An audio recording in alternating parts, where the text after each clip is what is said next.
بسم اللہ الرحمن الرحیم۔ السلام علیکم۔ آپ دیکھ رہے ہیں دنیائے اسلام 786۔ دوستو، اگر آپ نے ہمارا چینل سبسکرائب نہیں کیا تو ضرور سبسکرائب کر لیں۔ جب موت آئے گی تو یقین جانیں کچھ بھی کام نہ آئے گا۔ آپ کے دنیا سے جانے پر کسی کو کوئی فرق نہیں پڑے گا اور اس دنیا کے کام کاج جاری رہیں گے۔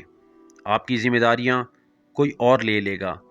آپ کا مال وارثوں کی طرف چلا جائے گا اور آپ کو اس مال کا حساب دینا ہوگا۔ موت کے وقت سب سے پہلی چیز جو آپ سے چلی جائے گی وہ نام ہوگا۔ لوگ کہیں گے کہ ڈیڈ باڈی کہاں ہے؟ جب وہ جنازہ پڑھنا چاہیں گے تو کہیں گے جنازہ لائیں۔ جب دفن کرنا شروع کریں گے تو کہیں گے میت کو قریب کر دیں۔ آپ کا نام ہرگز نہ لیا جائے گا۔ مال، حسب و نسب، منصب اور اولاد کے دھوکے میں نہ آئیں۔ یہ دنیا کس قدر زیادہ حقیر ہے اور جس کی طرف ہم جا رہے ہیں وہ کس قدر عظیم ہے۔ آپ پر غم کرنے والوں کی 3 اقسام ہوں گی۔ جو لوگ آپ کو سرسری طور پر جانتے ہیں وہ کہیں گے ہائے مسکین، اللہ اس پر رحم کرے۔ آپ کے دوست چند گھڑیاں یا چند دن غم کریں گے، پھر وہ اپنی باتوں اور ہنسی مذاق کی طرف لوٹ جائیں گے۔ آپ کے گھر کے افراد کا غم گہرا ہوگا۔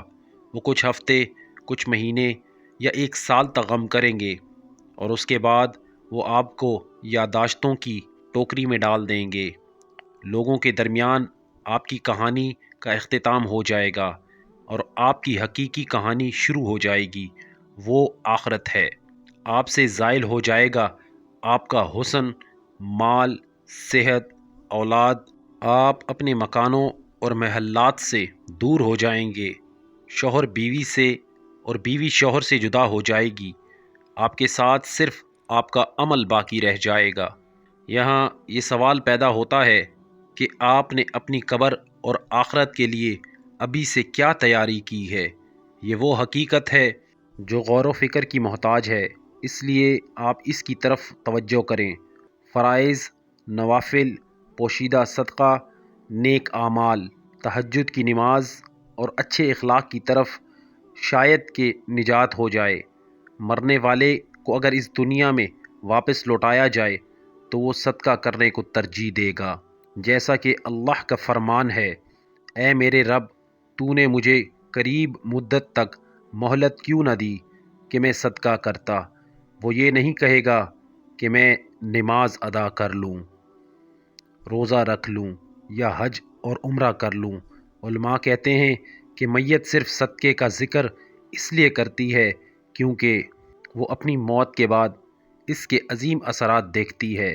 لہٰذا زیادہ سے زیادہ صدقات و خیرات کریں، اور بہترین چیز جس کا آپ ابھی صدقہ کر سکتے ہیں وہ آپ کے وقت میں سے 10 سیکنڈ ہیں۔ آپ خیر خواہی اور اخلاص کی نیت کے ساتھ اس تحریر کو دوسروں تک پہنچائیں، کیونکہ اچھی بات کہنا بھی صدقہ ہے۔ اگر آپ اس تحریر کے ذریعے لوگوں کو یاد دہانی کروانے کی کوشش کریں گے تو قیامت کے دن اسے اپنے ترازو میں پائیں گے۔ اور نصیحت کیجیے، کیونکہ یقیناً نصیحت ایمان والوں کو نفع دیتی ہے۔ اللہ پاک ہم سب کو نیک اعمال کی توفیق دے اور اپنے اعمالوں پر توجہ کی توفیق عطا فرمائے۔ آمین ثم آمین۔